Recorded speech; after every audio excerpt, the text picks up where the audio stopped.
Intégral Placement, la vie IMO. Alors on vous éclaire sur les marchés, bien sûr, la bourse, vos assurances vie aussi au quotidien et puis l'immobilier qui reste le placement préféré des Français.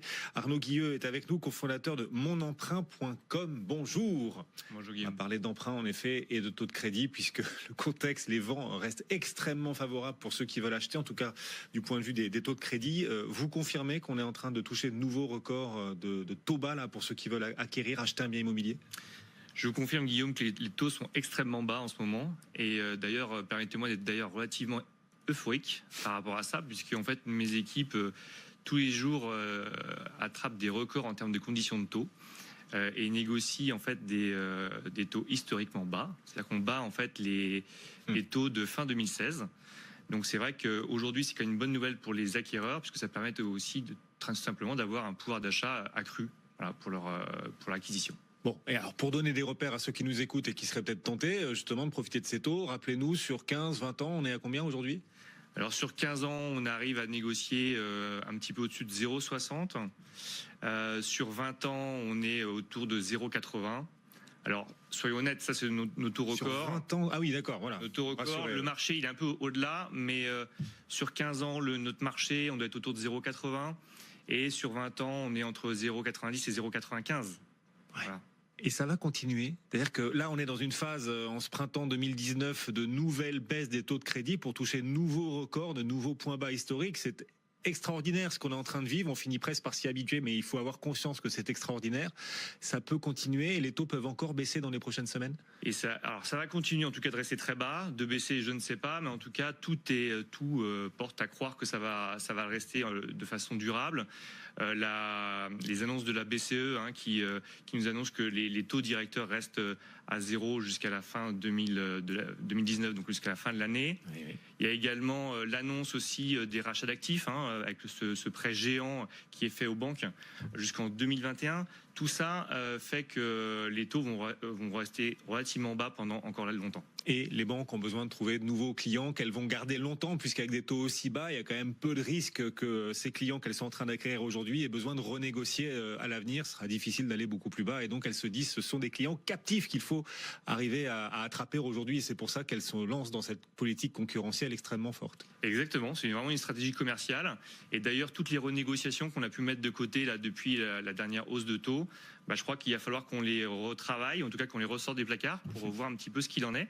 Avec quelques points de vigilance dans une renégociation, parce que les taux sont évidemment plus bas que vos crédits de prêt immobilier.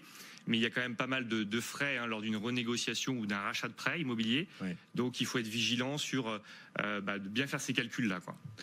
Ouais. C'est-à-dire que c'est pas parce que les taux d'aujourd'hui sont plus bas que votre taux de crédit immobilier, celui que vous aviez négocié il y a quelques années, c'est pas parce que les taux actuels sont plus bas qu'il vaut le coup de renégocier. Attention, parce qu'il y a beaucoup de frais annexes. Et donc, dans quelle situation est-ce que ça vaut le coup de renégocier? Alors c'est ça, exactement. Il y a pour moi 3 points de vigilance. La première, c'est la durée de prêt. S'il vous reste moins de 7 ans, je vais donner des choses assez schématiques, mais qui permettront de rapidement comprendre de chez soi. En dessous de 7 ans, c'est-à-dire que les intérêts qu'on a payés depuis le début sont quand même les plus forts. Je pense qu'on peut mettre de côté la renégociation parce que ça vaut plus forcément le coup.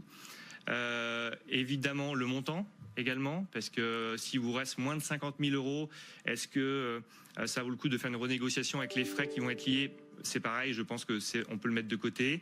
Et évidemment, les conditions de taux.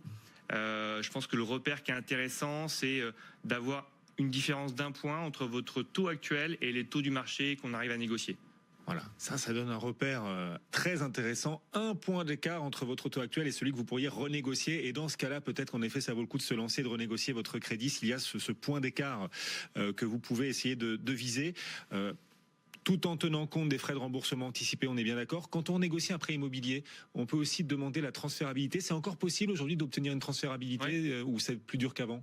Alors, c'est encore possible. Ça s'est quand même resserré parce qu'il y a quand même beaucoup de banques qui ont fermé cette porte-là.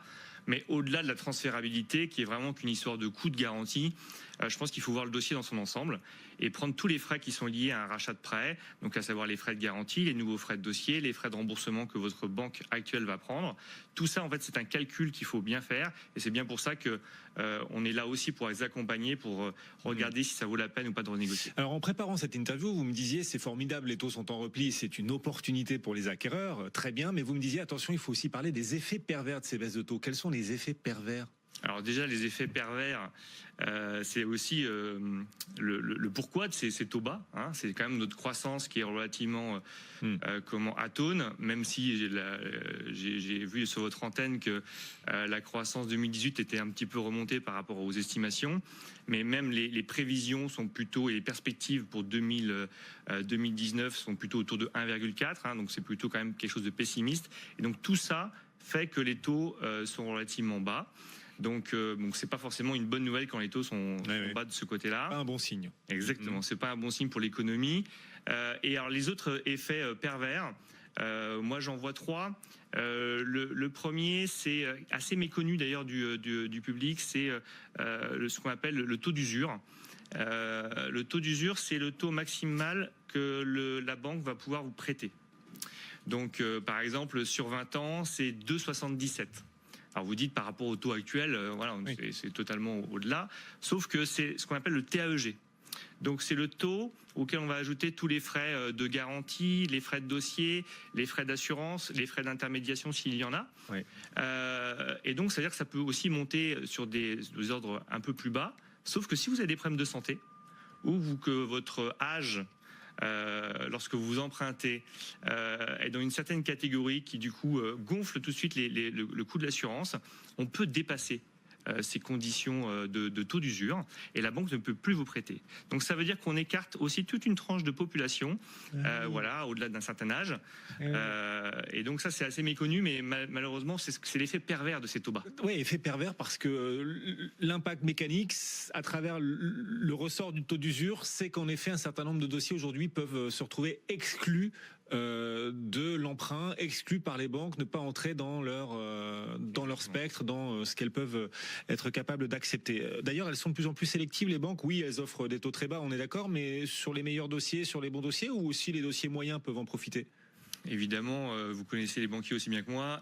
Évidemment, plus vous avez un bon profil et quand même, plus ils sont appétents vers vous et ça se ressent évidemment dans les conditions. Donc, vos revenus, c'est un critère quand même qui est important, mais pas que. Il y a l'apport personnel qui peut être un critère. Les placements que vous avez à côté sont aussi un critère. Et j'aurais tendance à ajouter aussi un quatrième, c'est votre fonctionnement de compte. Votre fonctionnement de compte, il est crucial dans une négociation et vraiment un bon fonctionnement vaut aussi... Pas de découvert en gros, pas de découvert dans les 3-4 derniers mois. Pas trop, ou en tout cas surtout pas de dépassement. Voilà, c'est aussi ça. Et derrière, en fait, c'est finalement ces contreparties pour lesquelles les banques vont être appétentes. Effectivement, il y a des différences qui peuvent être de l'ordre de 0,20, 0,30 entre certains profils. Voilà. Monemprunt.com, ça fait quoi, 1 an et demi, c'est ça que vous existez sur ce marché des courtiers en emprunt immobilier. Il y a d'autres acteurs bien plus anciens que Monemprunt.com qui sont là depuis très longtemps sur le marché du courtage en crédit immobilier, très très installés et très puissants. Comment on fait quand on est un nouvel acteur pour malgré tout arriver à trouver sa place dans cet univers ? Eh ben justement, en offrant ce qui n'existe pas encore aujourd'hui sur le marché, on a en fait avec monemprunt.com vraiment notre raison d'être, c'était l'objectif de faciliter l'accès au crédit immobilier et donc tout ça en facilitant justement toute l'expérience du client autour du crédit. Donc on l'a voulu justement intuitif avec vraiment des choses qui facilitent la vie des emprunteurs avec un accord de principe immédiat, un déroulé dans l'expérience client qui permet en 3 minutes de savoir si on est finançable, à quelles conditions de taux, selon aussi votre région. Et tout cela avec des experts bancaires qui vous accompagnent tout au long de cette négociation-là. Et effectivement, on le fait de façon le plus digitale possible parce qu'aujourd'hui, on a tous notre smartphone sur nous. Et c'est grâce à ça aussi qu'on s'appuie, nous, pour aider au quotidien les démarches. Et c'est vrai que, quelque part, c'est de rendre cette expérience la plus fluide et surtout la plus agréable. Parce qu'on sait que beaucoup de Français sont vraiment stressés par cette... Ça coûte moins cher que de passer par vos concurrents, de passer par monemprunt.com. Vous essayez aussi d'apporter une valeur ajoutée sur le tarif que paieront les particuliers par rapport aux mastodontes déjà bien installés dans cet univers du courtage, ou c'est le même tarif qu'ailleurs? Alors c'est une bonne question parce que nous, c'est assez simple. Notre business model, il est en fait, c'est 0 pour le client, c'est gratuit, puisqu'en fait, on se rémunère en apporteur d'affaires par rapport aux banques. Donc ce sont les banques qui nous rémunèrent par rapport au crédit. Donc à la fin, quand on obtient un crédit par vos services, quand on obtient un crédit, nous particuliers, en passant par vous, on n'a pas de chèque à signer. Ah tiens, intéressant. Ce sont les banques qui le font. Tout à fait. C'est un choix qu'on a fait. Une garantie d'indépendance, ça, vis-à-vis des banques, quand même? Ah, totalement, parce que d'abord, on va aller voir plusieurs, et comment dans le benchmarking qui sera fait par rapport à nos clients, tout est transparent et tout est bien noté sur lequel... quelle commission nous touchons selon les banques que nous choisissons, et c'est vraiment pas du tout un critère pour nous. Arnaud Guilleux, le cofondateur audacieux de monemprunt.com, donc sur cet univers des taux de crédit, un nouvel acteur qui ose se lancer, et les opportunités très nombreuses, en effet, en matière de taux pour ceux qui veulent acheter de l'immobilier. Alors parallèlement, il y a les prix qui montent, il faut quand même pas l'ignorer, mais enfin, ces taux permettent d'amortir un peu le choc. Merci beaucoup d'être venu nous voir. Merci à vous. Sur le plateau de BFM Business.